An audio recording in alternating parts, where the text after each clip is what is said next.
ปีเงินด้วยเด้อปีเงินอยู่ทั้งอเมริกาทั้งเสียบเลย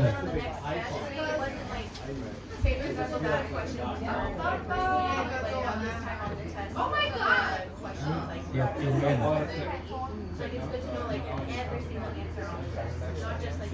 ผมว่ามันแสบปานไหนเนาะ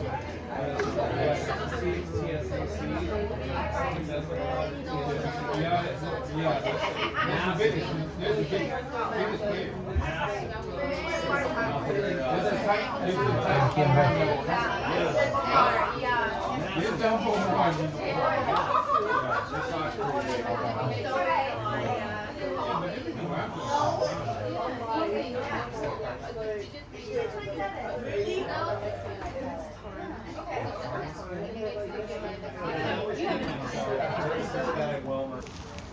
มันบาร์บีคิว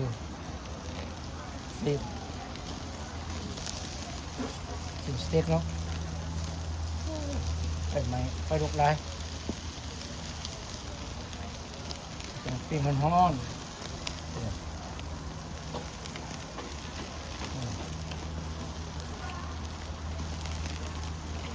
มาปิ้งไหมไม่ได้เลย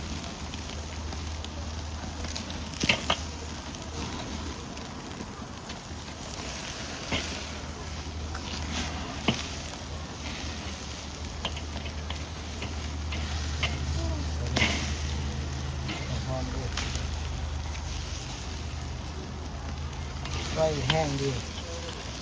ทุกเรียบร้อยมีเดียมแร่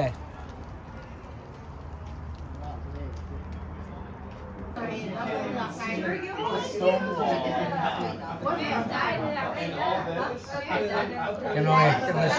ซอยตาให้มันดีแลกเลยให้มันดูดาวหรือว่าเย็นเนาะเอาจังซอย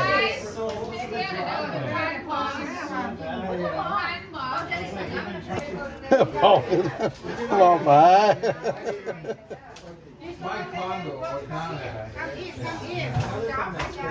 กำลังแสดงครับ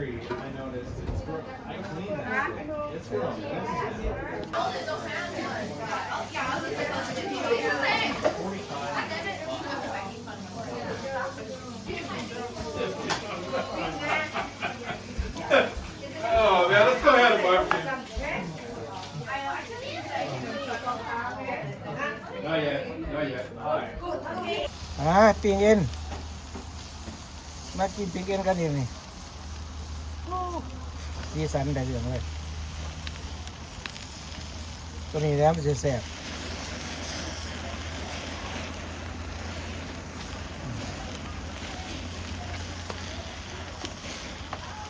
ของดีไม่น้อย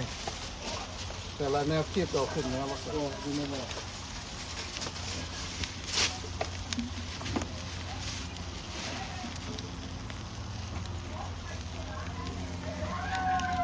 เนี่ยมันติดเอ็นเลยที่เราสั่งมันขึ้นเพื่อพวกโอ้ยมันขึ้นเพื่อ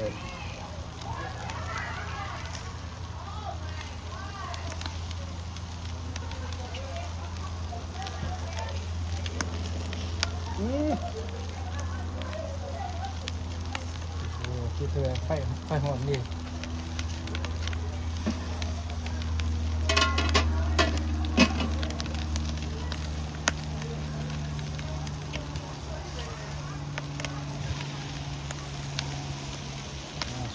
ช่วยกันเช็คก่อนเลย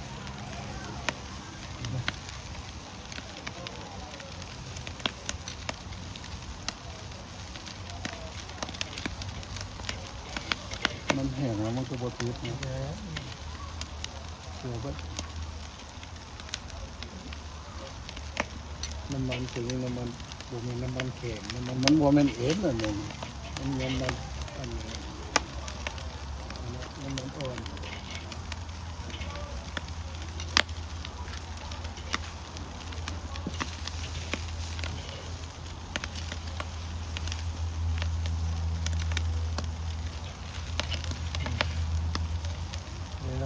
มันก็ปฏิบัติแบบ มันแห้งแล้ว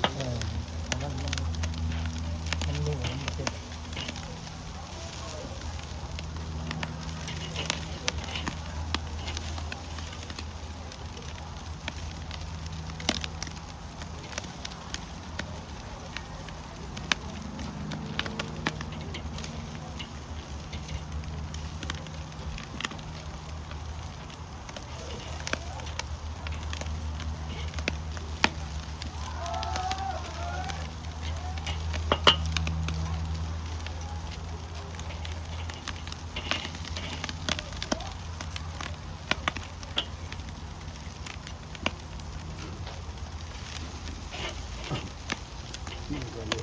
โอเคอยู่ก็คันซีนโมเปื่อยโอเคอยู่ กินเพื่อ มันซีนเปื่อยโพด กินเขาปาดมาหลดเนาะ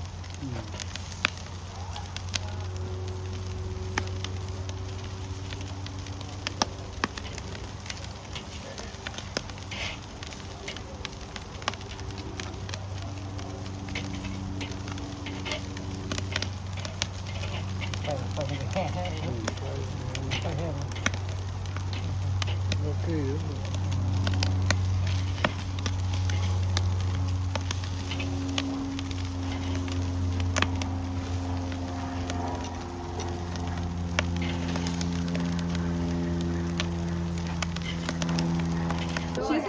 Oh, really? It's T-bone, girl. No? some T-bone No, that is? medium rare perfect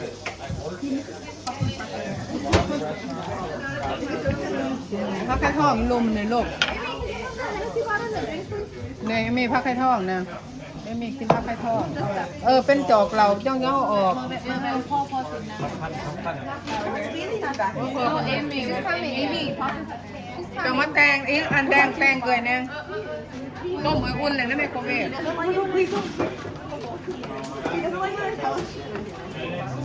ทุกคนกำลังหิวตอนนี้ Oh, bone. A bone. A car.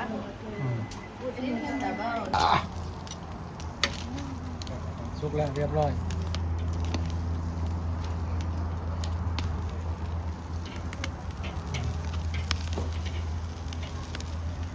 ไฟมันแห้งโพดเนาะ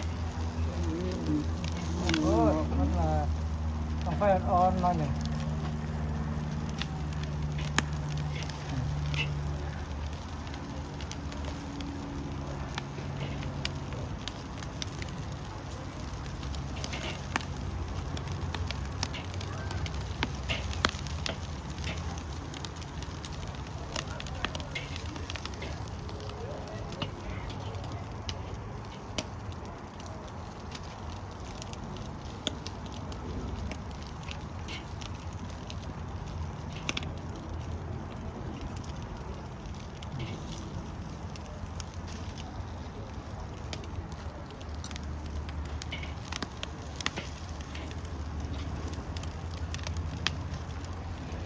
ปี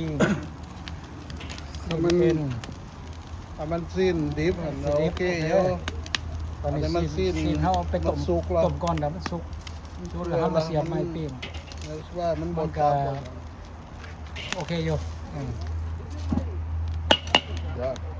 ไฟเขายังได้เนาะ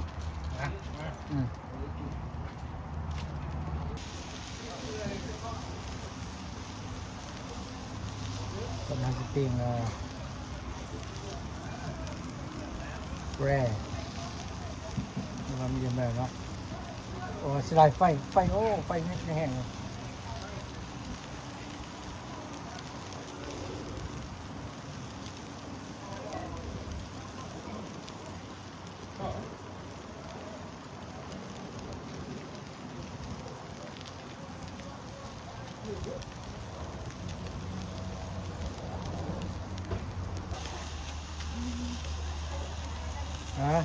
ปีนไปตอนไหนเนาะมีเดียมแร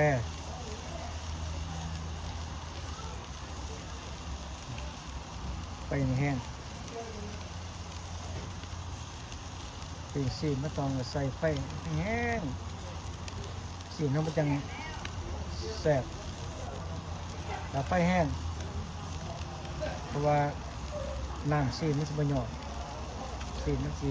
หักเอาน้ำมาเฮ็ดให้ซีนมันแซ่บการเดือดพวกยังพริกไทยเกลือใส่เกลือพริกไทยใส่เสร็จไปหมักเจียวบีเจียวเพี้ยใส่ได้กินคุยพันสลัดหรือว่าพันผักหอมทุกชนิดเนาะมีเดียมแร่หรือว่าเอาเป็นแร่เอาซีนที่ว่าสุกดิบไหนก็ว่าซีนสุกดิบอันนี้ละสุกดิบการอยู่ในสหรัฐทั้งเมืองอเมริกาเนาะบรรยากาศแต่ตลอดไม่ยั้งวันเสาร์อาทิตย์บาร์บีคิวกันสั่งสรรค์กันไปตามฤดูกาลฤดูกาลของบ้านเมืองเป็นเนาะแต่ว่าเฮาก็ถือว่ามันมีบรรยากาศดีถือว่าเฮาอยากมาเฮ็ดบาร์บีคิวกันตั้งกินถือว่าปาร์ตี้น้อยๆสำหรับแฟมิลี่ เป็นญาติพี่น้องพี่น้องทุกคนมารวมกัน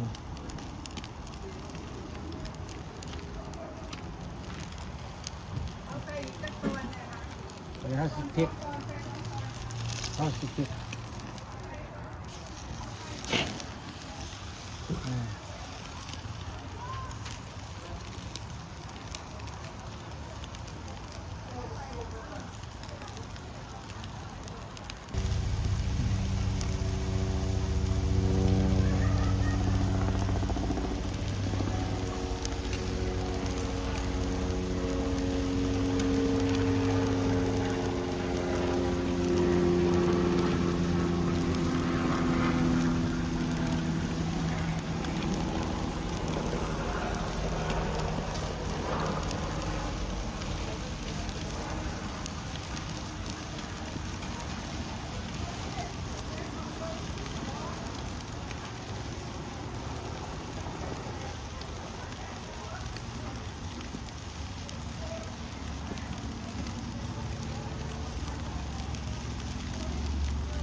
ไปเลยครับ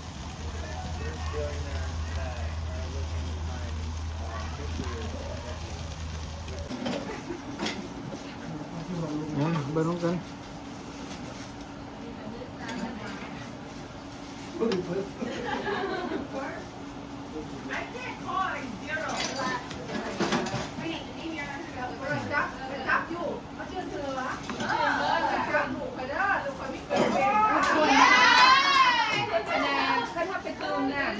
ตุ่มไม่ได้ทำเป็นบูดได้เป็นซื้อไม่นานแล้วพอมามันพวกพวกคือเบิ่งไม่ได้จักออกมาแต่มีหัวมีจังมาใส่หมอไม่หัวมืออื่นเป็นจักออกมาแต่ได้มีอันนั้นอัดแล้วไปมีการ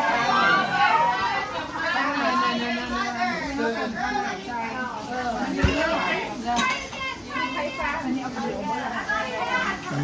มาตุกเนี่ย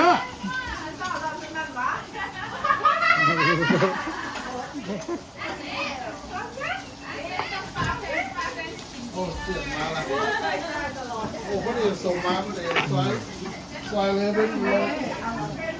ปิ้งมาแล้วล่ะ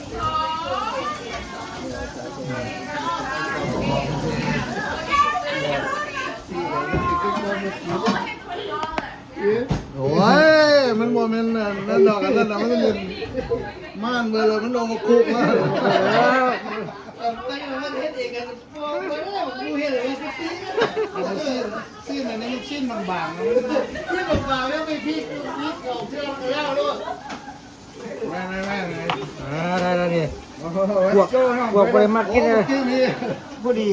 พวกบริ กินนี่ปิ้งเอ็นขายดีก็ได้เอ็นจะมาเสียนะจะปิ้ง เอา เอาเอ็นไม่จะดูหม้อเนี่ย already